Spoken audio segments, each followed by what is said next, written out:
Hanguskan sebuah rumah milik warga di Godean, Sleman, Yogyakarta. Kejadian berawal dari suara ledakan di dalam rumah hingga memunculkan api di ruang tengah dan menghanguskan seluruh bangunan. Pemilik rumah hanya bisa histeris melihat tempat tinggalnya habis dilalap si jago merah. Sebanyak 6 unit mobil pemadam dan 25 orang personil diturunkan untuk memadamkan api. Kemungkinan dari korsleting arus listrik, karena sebelum kejadian tadi kebetulan pas mati listrik. Kebakaran juga terjadi pada sebuah pabrik pengoplos cat dan gudang kayu di Bantul, Yogyakarta.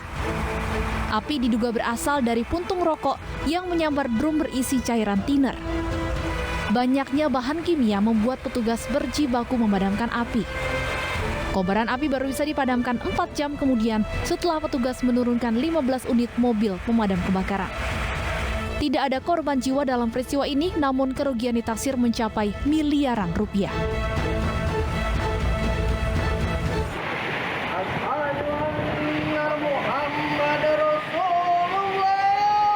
Fenomena cuaca ekstrim berupa hujan es terjadi di wilayah Sawangan, Depok, Jawa Barat. Peristiwa ini menarik perhatian warga. Tak sedikit dari warga yang mengabadikannya dengan ponsel mereka.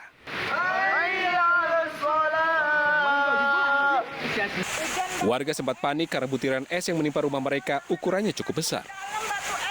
Menurut warga, hujan es terjadi sekitar 30 menit bersamaan dengan angin kencang dan hujan yang deras. Iya, kurang lebih hujannya sekitar setengah jam dan itu hujannya sangat deras, disertai dengan angin kencang, ditambah lagi hujan es batu. Makanya jadi orang-orang dan anak-anak pada panik, nangis karena hujan es batunya lumayan besar. Meski sudah mereda, warga masih waspada lantaran angin masih cukup kencang berhembus di wilayah tersebut. Dari Depok, Jawa Barat, Iyung Rizky melaporkan.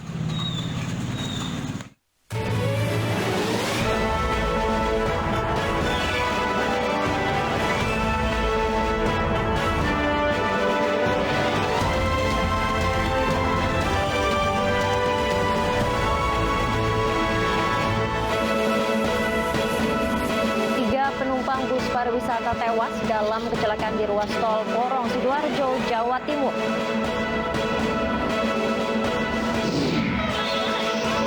Banjir bandang menghanyutkan rumah dan kendaraan milik warga di Lebak, Banten.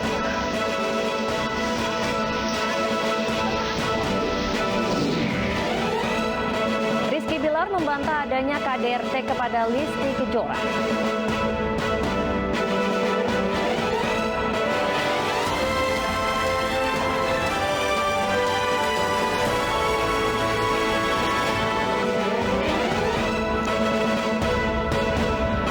Selamat siang pemirsa, apa kabar Anda hari ini? Senang sekali saya Pram Senjaya dan rekan saya. Dan saya Ratu Nabila kembali hadir memperbarui informasi Anda dalam iNews Siang hari ini. Selain 3 informasi tadi, redaksi iNews Siang juga akan menghadirkan beberapa perkembangan terkini pemeriksaan berkas Ferdi Sambo CS yang akan segera dilimpahkan ke pengadilan. Ya pemirsa, kami awali iNews Siang dari informasi kecelakaan pemirsa, di mana ini bus pariwisata menabrak pembatas jalan di Jalan Tol Porong Sidoarjo, Jawa Timur. Ya, 3 penumpang meninggal dunia dan 46 penumpang lainnya luka berat dan ringan.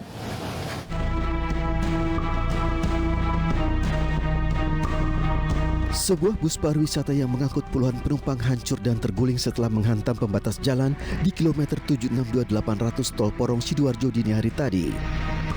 Kerasnya benturan mengakibatkan bus terguling hingga melintang di tengah badan jalan. Korban dievakuasi ke 3 rumah sakit di Sidoarjo. 3 orang tewas, 46 penumpang lainnya terluka. Korban selamat mengaku peristiwa terjadi ketika para penumpang tengah tertidur. Mengalami kecelakaan, yaitu kendaraan menghantam gardu di sebelah kiri, kemudian terpental ke kanan menghantam gardu pembatas jalur tengah. Ya, kemudian untuk korban sendiri bagaimana, Dan? Info awal korban meninggal dunia sampai saat ini 3 orang. Kami harapkan mudah-mudahan tidak bertambah. Kemudian untuk luka-luka juga cukup lumayan banyak. Ya, kecelakaan. Gitu ya, bis sudah terguling ya. Itu bis dari mana mau kemana? Mau pulang ke Krian dari Bali. Dari Bali ya, wisata ya. Iya. Berapa orang?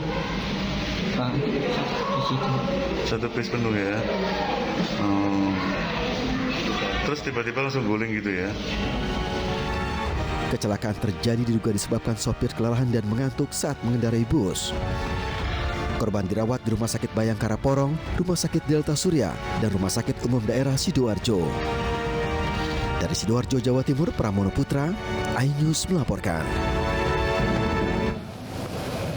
Sementara di Jakarta, pemirsa, sebuah mobil sedan ringsek usai menabrak tembok underpass di Jalan Arteri Pondok Indah, Jakarta Selatan. Kecelakaan disebabkan pengemudi berkendara dalam keadaan mengantuk. Mobil sedan ini ringsek usai menabrak tembok underpass di Jalan Arteri Pondok Indah, Kebayoran Lama, Jakarta Selatan dini hari tadi. Meski tidak memakan korban jiwa, namun kencangnya benturan membuat mobil dan tembok rusak parah. Kecelakaan ini diduga disebabkan pengemudi berkendara dalam keadaan mengantuk. Guna pemeriksaan lebih lanjut, pengemudi beserta kendaraannya dibawa ke unit Laka Lantas Jakarta Selatan.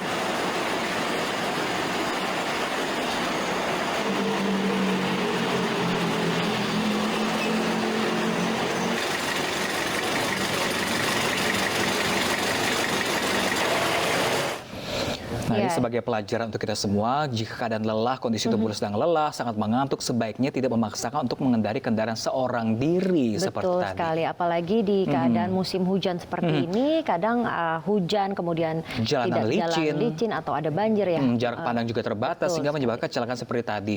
Nah, selain itu juga, selain periksa kondisi kesehatan kita diri sendiri, nah periksa juga kondisi mobilnya apakah sudah layak nih untuk digunakan untuk perjalanan nanti. Betul sekali. Ya, kita ke informasi selanjutnya, pemirsa. Waspadalah jika harus berkendara pada malam atau dini hari. Di kota Jakarta Utara, seorang pria yang baru pulang dari tempat kerjanya Minggu dini hari menjadi korban begal bersenjata tajam. Nah, selain kehilangan sepeda motornya, pemirsa, korban juga menderita sabetan senjata tajam di tangan dan kakinya.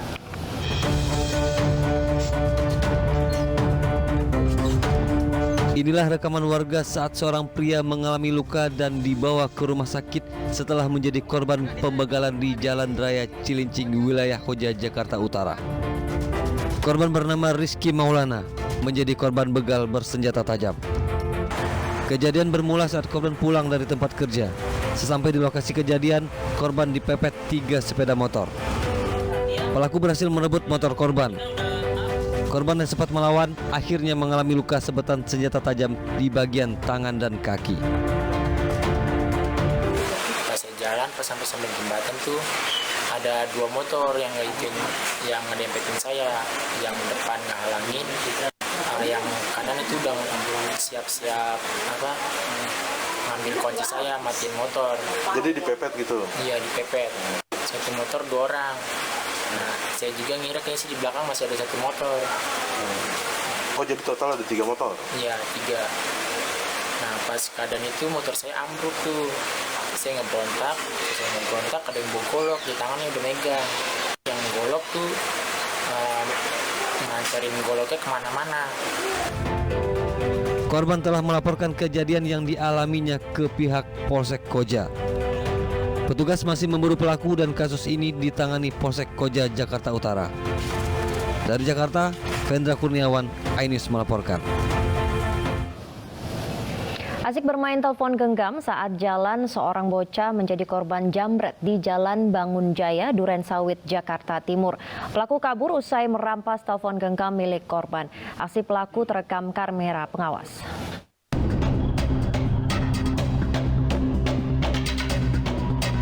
Beginilah detik-detik aksi penjambretan telepon genggam yang menimpa seorang bocah di Jalan Bangun Jaya, Kecamatan Durensawit, Jakarta Timur. Pelaku beraksi seorang diri menggunakan sepeda motor. Korban yang tengah asik bermain telepon genggam kaget saat pelaku merampas telepon genggam miliknya. Pelaku kemudian kabur menggunakan sepeda motor, sementara korban terlihat menangis dan meminta pertolongan orang dewasa di sekitar lokasi kejadian. itu anak memang bukan warga sini ya, dia lagi jalan aja, mungkin lagi diikutin. Nah diikutin itu dia lagi nyari celah yang orang sepi ya, itu anak dilewatin, udah baru dia tunggu. Nah dia tunggu itu begitu udah dekat, kelihatan HP masih pegang gini langsung ditarik, dia kabur keluar lagi ke depan. Itu berarti handphonenya langsung dijamret dari tangan si korbannya ini ya Pak? Iya.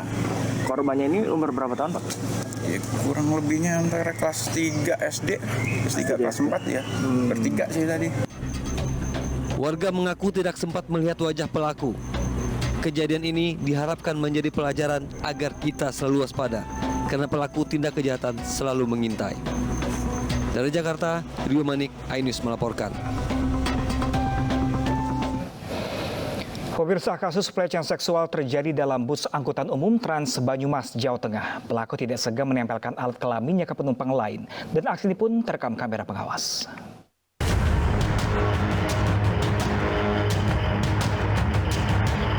CCTV di dalam bus angkutan umum Trans Banyumas, Jawa Tengah berhasil menangkap detik-detik seorang pemuda melakukan pelecehan seksual ke penumpang lainnya. Pelaku perlahan mendekati perempuan berjas biru. Pelaku awalnya duduk agak berjauhan dari korban, kemudian berdiri dan mendekati sambil berusaha mengajak berbicara. Tiba-tiba, pelaku dengan cepat menempelkan alat kelaminnya pada perempuan yang duduk di depannya. Korban pun berteriak.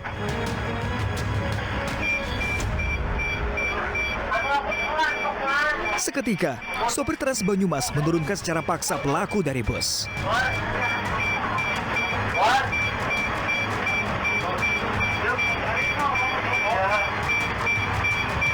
Driver melihat di dashboard depannya itu kelihatan bahwa ada seseorang yang memang berbuat tidak senonoh. Kemudian driver membuat announce bahwa pelaku tidak boleh melakukan seperti itu lagi. Kemudian driver secara sigap sesuai dengan SOP berhenti di halte terdekat dan menurunkan secara paksa atas pelaku tersebut. Namun atas kejadian ini, pihak Trans Banyumas tidak memproses hukum pelaku atas tindakannya tersebut, sehingga dikhawatirkan tidak menimbulkan efek jerak pada para pelaku lainnya. Masyarakat pun berharap pihak bus Trans Banyumas bersikap tegas mencegah kasus pelecehan seksual terulang kembali. Dari Banyumas, Jawa Tengah, Saladin Ayubi, iNews melaporkan. Curah hujan yang tinggi di beberapa wilayah di tanah air mengakibatkan longsor dan pohon tumbang. Di Bandung, Jawa Barat, tanah longsor dan pohon tumbang menutupi jalur wisata Ciwidey. Sementara itu di Purworejo, Jawa Tengah, longsor menimpa 4 rumah warga.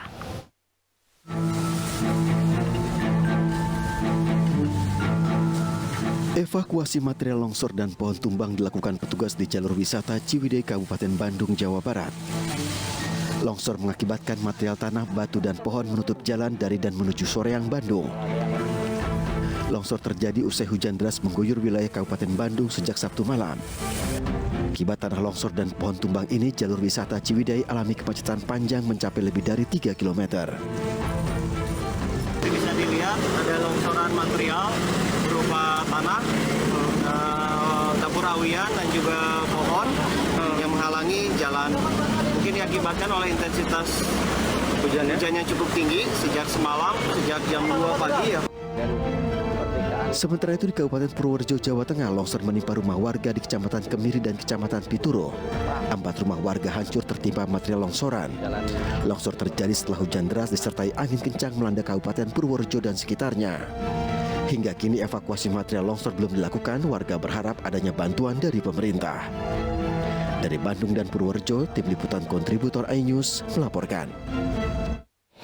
Ya, pemirsa, cuaca buruk sepanjang hari kemarin juga mengakibatkan banjir bandang di Kecamatan Bayah, Lebak, Banten. Banjir bandang menghanyutkan beberapa rumah warga dan merusak jembatan.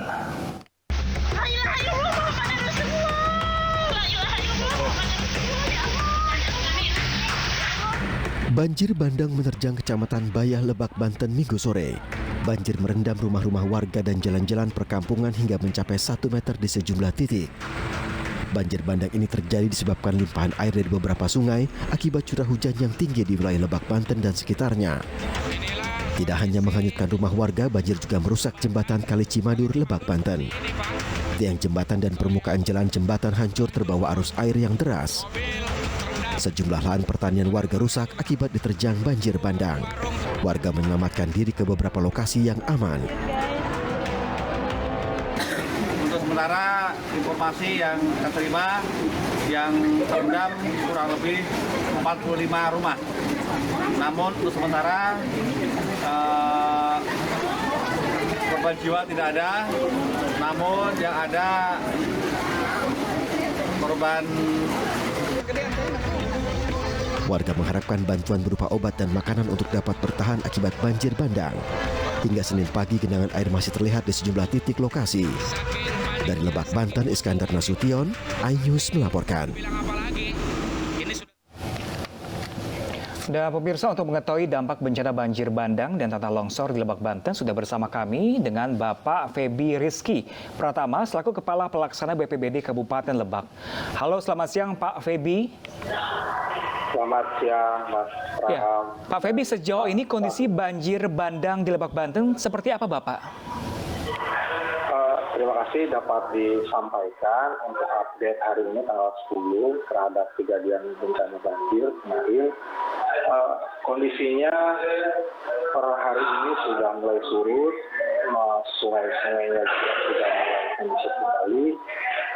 Kami sudah melakukan pendataan, ada 5 kecamatan, Mas Pram, yang terdampak, terdiri dari 14 desa. Total ada 210 rumah yang terendam banjir, ketinggian bervariasi antara 50 sampai 80 cm di dalam rumah.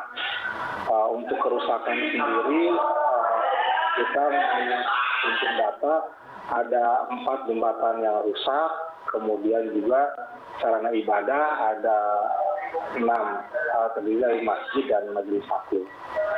Ya Pak Feby, sementara ada sekitar 200 rumah yang terdampak, kemudian bagaimana dengan warga di sana? Apakah memang sudah ada di tempat pengungsian atau seperti apa Pak? Terima kasih. Dilaporkan juga karena ini banjirnya cukup cepat, Mbak. Jadi tidak ada pengungsian. Jam 8 malam kami monitor, masyarakat sudah kembali membersihkan rumah yang terkena banjir. Memang di pagi hari kami monitor ada beberapa genangan, tapi sudah tidak menggenang ke pemukiman, hanya di depan dan di sawah saja. Ya Pak Feby, tadi Anda katakan bahwa banjir sudah mulai surut pada pagi hari ini dan hingga siang hari ini. Lalu apakah ada potensi Bapak banjir akan kembali meluap di sana Bapak? Secara umum kami berprinsip bahwa BMKG sudah mengeluarkan rilis potensi cuaca ekstrim tanggal 9 sampai 15. Kami tidak bisa memberikan prediksi apakah akan ada banjir susulan atau tidak, tapi dapat disampaikan pada kemarin, banjir kemarin itu curah hujan sangat ekstrim terjadi di Kecamatan Cibomber. Kecamatan Cibomber itu yang menyebabkan curah hujan di sana yang menyebabkan banjir di 2 sungai, yaitu Sungai Cibareno dan Sungai Cimadur. Cuacanya sangat ekstrim, tercatat ada 201 mm per detik curah hujan di sana. Itu baru tanggal 9. Kami tidak tahu ke depan apakah seperti apa. Yang jelas kami sudah mengimbau kepada masyarakat selama periode tanggal 9 sampai 15 ini untuk waspada. Pak Feby, apakah sejauh ini ada korban jiwa atau luka-luka Pak, dan penanganannya seperti apa? Untuk korban jiwa, luka-luka alhamdulillah tidak ada, Mbak Ratu. Rata-rata masyarakat yang berada di bantaran sungai, mereka sudah paham tanda-tanda akan banjir, mereka cepat mengungsi ke tempat yang aman, sehingga tidak ada pengungsian, tidak ada korban jiwa, tidak ada korban meninggal. Ya, Pak Feby, tadi seperti Anda katakan cuaca ekstrim masih melanda dan sejumlah warga juga tidak mengungsi. Ini antisipasinya untuk warga agar tidak terjadi hal-hal yang tidak diinginkan. Apa yang dilakukan pihak BPBD Bapak di sana? Selama periode cuaca ekstrim ini, kami menyiagakan pertama di posko utama kami 24 jam beroperasi, kemudian relawan-relawan kami yang ada di masing-masing kecamatan sudah mengidentifikasi daerah-daerah yang menjadi lokasi langganan banjir. Mereka terus berkomunikasi dengan para kepala desa untuk memberikan warning jika curah hujannya sudah mulai tinggi, untuk segera menginformasikan kepada warga agar segera mengevakuasi mandiri, mulai dari jiwa dan juga barang-barangnya. Baik, terima kasih Pak Feby. Semoga warga aman dan tidak ada banjir susulan. Ya, pemirsa, teror kawanan geng motor kembali terjadi di Kota Makassar, Sulawesi Selatan. Dan tadi malam puluhan anggota geng motor menyerang pemukiman warga di kawasan Rapocini. Ya, informasi selengkapnya akan kami hadirkan usai jeda berikut.